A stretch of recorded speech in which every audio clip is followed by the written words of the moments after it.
Hi guys, this is me, Kimi, and this is Judy. Welcome to our YouTube channel. Tell me pretty lies, look me in the face. Tell me that you love me, even if it's So for today's video, we are going to introduce the Egyptian literature. So do you know that Egyptian is the country mainly in North Africa, with Sinai Peninsula forming a land bridge in Northwest Asia. But also, Egyptian is one of the most populous countries in Africa and the Middle East. The great majority of it's over 81 million people live near in the bank of Nile River. The ancient Egyptian civilization lasted for more than 300 years, longer than any civilization in human history. And also, although we are talking about a period that began more than 500 years ago, that we know a great deal about ancient Egypt. So now, let's discover the form of government, racial and ethnic groups, religion, and characteristic of Egyptian. Form of government. The government of ancient Egypt was theocratic monarchy as the king ruled by a mandate from the gods. Initially was seen as an intermediary between human beings and the divine, and was supposed to represent the gods while through the laws passed and policies approved. Why? Because their king are called pharaoh. Racial and ethnic groups. Egypt is largely dominated by ethnic group, the Egyptian. But there are also two smaller groups, the Bedouins and Berbers. Let's proceed the religion. Religion of ancient Egypt lasted from more than 3,000 years and was polytheistic, meaning there was a multitude of deities who believed to reside within and control the forces of nature. And the last one, characteristic of Egyptian.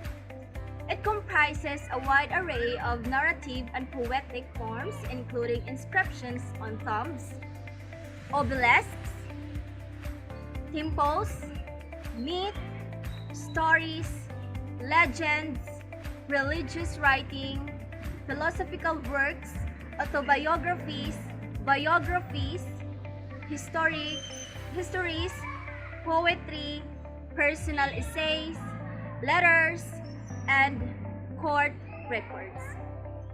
There are three forms of Egyptian writings. First is hieroglyphics. It is the oldest form, which uses line drawings representing characters that depict objects and ideas. Second is hieratic symbol. It is simpler and more conventionalized in form than hieroglyphics used by priests. Third is demotic symbols. It is used in commercial documents at about the 7th century BG. Greek was used in Egyptian literature since the conquest of Alexander the Great. Range of literary forms. The religious literature of ancient Egypt, such as hymns to the gods, mythological and magical texts, and extensive collection of mortuary texts. The range of secular literature, such as extractive literature known as wisdom texts, poems, biographical and medical texts. The Old Kingdom. Very few literary texts survived from the Old Kingdom. Among the most important works of the period were pyramid texts, which include non-literary and highly poetic spells, cannibal texts of vivid bits of poetry, representing the dead kings attaining powers in the afterlife by devouring the gods, and the Proverbs of Tahotep, a book of sound but worldly advice. The Middle Kingdom. This is a classical age of Egyptian literature, which saw the flourishing of works which became popular for hundreds of years. Among these are the Tale of Sinohe, which relates the flight of a refuge courtier, Sinohe, from Egypt to Syria for political reason. His life is exile and his homecoming. The Shipwrecked Sailor, a simple folk tale of a sailor who meets an old fatherly serpent on an island, and King Chips and the Magician, several folktales given in a framework story. The New Kingdom. During this period, the style of writing changed, and the language of the day was used, which brought forth a more natural manner of writing, replacing the artificialities of the Middle Kingdom. Among the famous writings of this period were the story of King Apohes and Sikeneri, which concerns war expelling the Hyksos, Voyage of Winamon, a tale of an official sent to Lebanon for a cedar wood, the tale of the two brothers, the enchanted prince, hymn to the sun god, contenting of Horus and Seth. The late period. Literature differs greatly from early times due to it was written in Demotic. Among the popular works of this period were the Lamentations of Isis and Nephthys in Setna.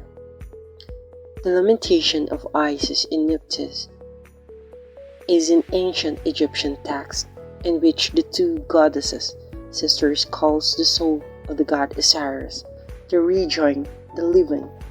The poem takes the form of call and response liturgy in the dual entreaties of the two sisters echoed each other in their attempts to symbolically revive the god.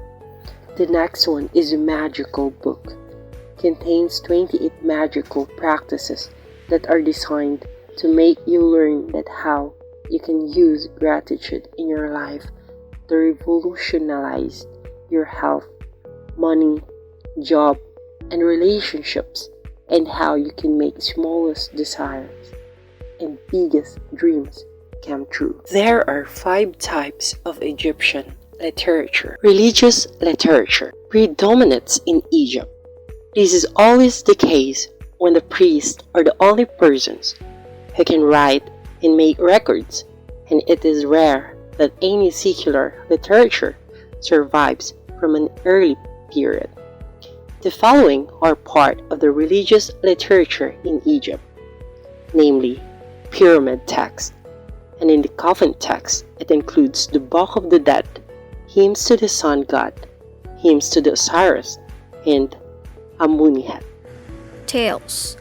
Most of the tales arose from the Middle literature. First, the story of Sinohe. It is an important literary text, and it is held up as an example of great Egyptian literature. It tells the story of a man who flees his home country due to fear, and after some years he returns to live out his old age. The story encompasses plenty of age-old themes, such as the meaning of home and the yearning to return there if one has left. The Tale of the Doomed Prince. It is an ancient Egyptian story dating to the 18th dynasty, written in hieratic text, which survived partially on the verso of Papyrus Harris 500 currently housed in the British Museum. The papyrus was burned in an explosion.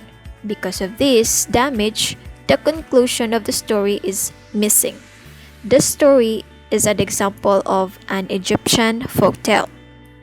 It shows the existence of written and oral tradition in an ancient Egyptian culture. The story also emphasizes the importance of the concept of fate to the Egyptian society. The idea of personal fate, destiny, or doom surely played an integral role in people's lives. The Mist Adventures of Wenamun. It is a drawing on one of the earliest literary travel accounts known to man. Travel writer Rolf Potts and illustrator Sidal van Tassel recreates the comic tales of Wenamun, an ancient Egyptian priest whose overseas voyage in search of Lebanese timber resulted in an ongoing series of fiascos based on the source papyrus that was lost in history until the late 19th century. The protagonist's misadventure is delightfully entertaining and has the confessional, self-deprecating feel that makes it stand out from other ancient narratives. Unlike the characters in more mythic tales of adventure, Wenamun is not an hero's journey. He is in his hapless progression of mistakes and misdirections, an anti-hero of sorts. As clueless and arrogant as any culturally oblivious tourist, the comic is easily the best retelling of an ancient Egyptian story. The Westgar Papyrus. It is an ancient Egyptian text containing 5 stories about miracles performed by priests and magicians. In the papyrus text, each of these tales are told at the royal court of King Khufu or King Kheops by his sons. The story in the papyrus is usually rendered in English as King Kheops and the Magicians. The Tale of Two Brothers. It is an ancient Egyptian story that dates from the reign of Seti II, who ruled from 1200 to 1194 BC during the 19th dynasty of the New Kingdom. The story is preserved on the Papyrus de Urbeni, which is currently held in the British Museum. The story centers around 2 brothers, Anpu, who is married, and the younger brother Bata. The brothers work together, farming land and raising cattle. One day, Anpu's wife attempts to seduce Bata. In response to this, Anpu attempts to kill his younger brother Bata, who flees and prays to Harakti to save him. The Shipwrecked Sailor. The tale begins with the follower, which is the sailor, announcing or stating his return from a voyage at sea. He is returning from an apparently failed expedition and is anxious about how the king will receive him. An attendant reassures him, advising him on how to behave before the king, and repeating the proverbs, "The mouth of a man saves him." To encourage his master, he tells a tale of previous voyage of his in which he overcome disasters, including meeting with the god and the king. The story of the eloquent peasant. The eloquent peasant is an ancient Egyptian story that was composed around 1850 BC during the time of the Middle Kingdom in Egypt. It is one of the longest Egyptian tales that has survived completed. The tales is about the peasant who is Kon Anuk who stumbled upon the property of the high steward, the noble Renzi, son of Meru, guarded by its heart's overseer, Nemtinat. Wisdom literature. It is called maxims and instructions belong to the genre of didactic. It is popular form of expression throughout ancient Egypt, including here the teaching of Amenemopet. It is called Instructions of Amenemopet or the Wisdom of Amenemopet.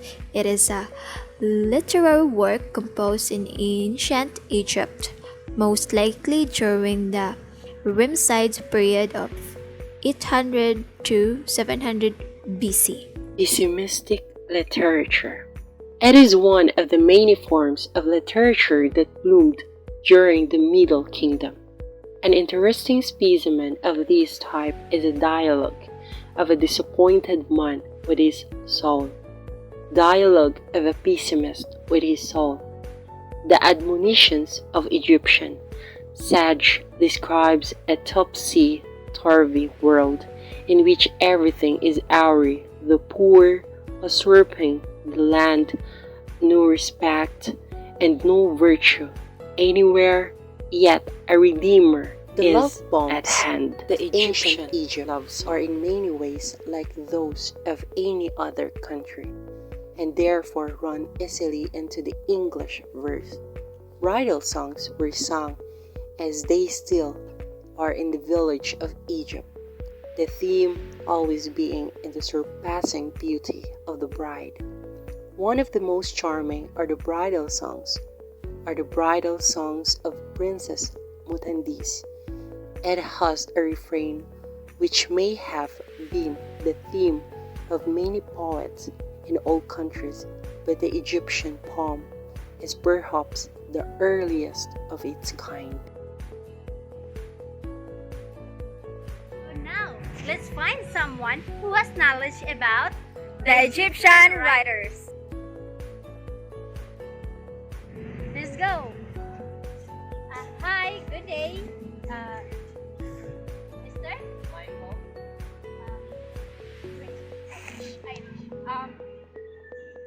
May I ask you about Egyptian writers? Yes, it's your pleasure to share thoughts about Egyptian writers. Okay, Miss Irish, can you name some Egyptian writers? Yes. First is Nabokov. He was born at Cairo, Egypt, and he is an Egyptian. Also, one of his work is Al-Tariq Al-Masjid. Al-Tariq Al-Masjid. Yes. And the Dough and the Palace Book and the Figure and the Sugar Street. Then next is Adam Smith. Yes, and he is 69 years old, and he is also born at Cairo, Egypt. He is also an Egyptian, and of course, is one of his work, Maido, Aisha, and In the Eye of the Sun, and also the Map of Love, and lastly is the Zakera. Okay, thank you, Miss Irish. How about you, Mr. Michael? So I know only one writer. He was Omar Sharif. He is 87 years old. And he lives in Alexandria, Egypt. And he is French and Egyptian nationality. Well, his works, the first one is The Eternal Maid. The second is Omar Sharif stopped reading and raised vessels, belief, and knowledge of faith. And the last one is Leonore